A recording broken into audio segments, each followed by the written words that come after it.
hybrid fashion. So we are joined by some media within the room here and also some people that are logging in via Zoom. We will take questions from within the room first, and then we will shift to Zoom. If you have a question on Zoom, I ask you to show your hand in the platform.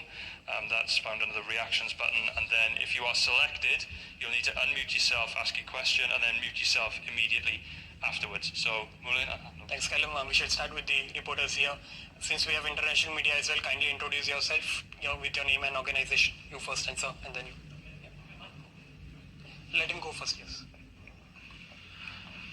Hi Virat, can you talk about that Shaheen Afridi spell, and you survived that, but in the end probably that kept India's run short on the total? Yeah, he did bowl really well with the new ball. I think he hit the right areas to pick up wickets, and in T20 cricket you need good execution to pick up wickets with the new ball, and certainly he did that. So credit to him. He put our batsmen under pressure immediately with the new ball, and he's bowling in consistent areas. So as batsmen, you were forced to be a bit watchful, and that spell kind of put us on the back foot immediately, and from there on to get those extra 20-25 runs in the end seemed pretty difficult when you lose 3 wickets for 20 runs. The selection of the team, many people, they were talking about the selection that Kishan, he has played very well in the warm-up matches. So do you think that it's a mistake, Kishan, if he could play and then he can do better than Rohit Sharma? Next question. It's a very brave question. What do you think, sir? What do you think the team? No, I played the team that I thought was the best. What is your opinion? No, I'm just asking you. Will you drop Rohit Sharma? I'm not going to comment you. From T20 internationals? You drop Rohit Sharma? No. You know what he did in the last game that we played? Yeah? Unbelievable. So if you want controversy, please tell me before, so I can answer accordingly. Hi Virat, I'm Sabira Pasha. I wanted to ask you, was India a bit overconfident against Pakistan? Because obviously the track record tells that India has been winning across the ICC events. So was it like India was not more concentrated on the Pakistan match, and they were concentrating on the other matches, those were coming up? You know, it's amazing what realities and what ideas people have on the outside. I just wish they could put on our cricket kit and actually walk into the field and understand what pressure is. You don't go out there to take anything lightly, especially a team like Pakistan, who on their day can beat anyone in the world. This is a game that has to be respected, and we are a team that definitely respects the game, and we do not think that winning one game is the end of the world, and no other team should think that. This is a very big game. Cricket is beyond and above anyone else, any individual, and we definitely respect the game. We never take any opposition lightly. Neither do we differentiate between oppositions. That's how we play our cricket. On the day, if we haven't played good, we accept it, and we give credit to the opposition as well. We don't create any other scenarios other than knowing what went wrong and trying to correct that and move forward in a positive manner. From Star Asia News, Pakistan. Did Pakistan outclass India in bowling unit or in batting? If in batting, did you expect that Pakistan will chase in by 10 wickets? Did you ever expect? They definitely outplayed us. There is no doubt about that. You don't win by 10 wickets if you don't outplay the opposition. We did not even get any chances. I mean, they were very professional, and look, you definitely have to give them credit. We tried our best. We tried to create enough pressure on them, but they had the answers, and there is no shame in accepting that a team played better than you.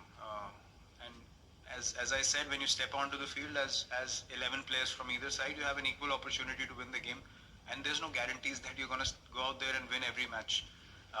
But having said that, you also don't go out there being casual, right? So we tried our best. We made a decent total out of our situation, we thought, and we thought we could put them under pressure, but they did not let us come into the game at any stage, and they definitely deserve the credit for finishing off the game very strongly and not allowing us to put any pressure on them through the innings. Hi Virat, Amol from the Hindu. Can you just talk about the change in conditions as the game progressed? Was it too lopsided for batters in the latter half, and perhaps too early, but can we have some sort of an update on Hardik's latest?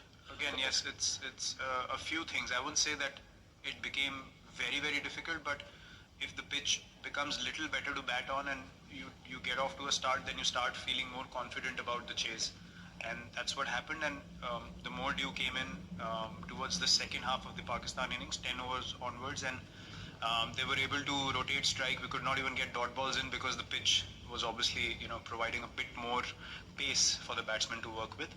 The slower balls were not holding up as much. So these small little factors, as I said, they make a massive difference. And as a team, we need to understand what was the reality of the situation out there in the middle.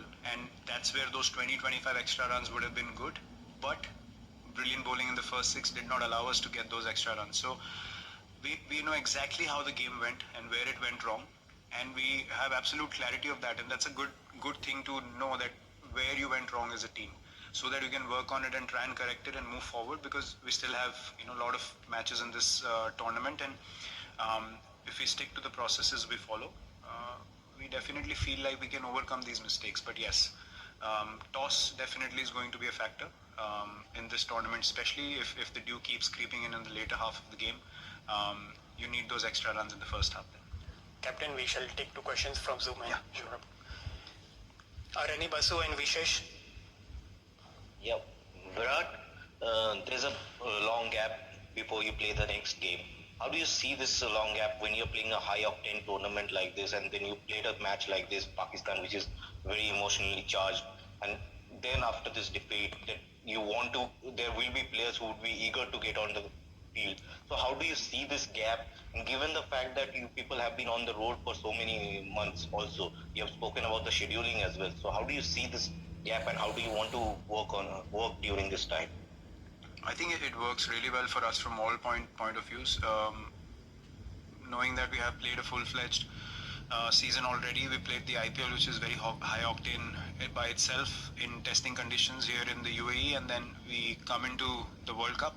So for us, these big breaks are definitely something that's going to help us as a team to be in the prime physical condition that we need to be to play this high intensity tournament. T20 World Cup is always a high intensity tournament, and it will help us again to regroup as a team, to get to the practice sessions eager to execute the things that we want to, prepare in a very confident manner, and then arrive on the day again to make sure that this time we execute our plans. And we have enough confidence in our ability that with this preparation time we'll come out once again being in a positive frame of mind. So for us as a team, personally, I can say it's a good thing that's happening. We'll have time to reflect and to prepare again.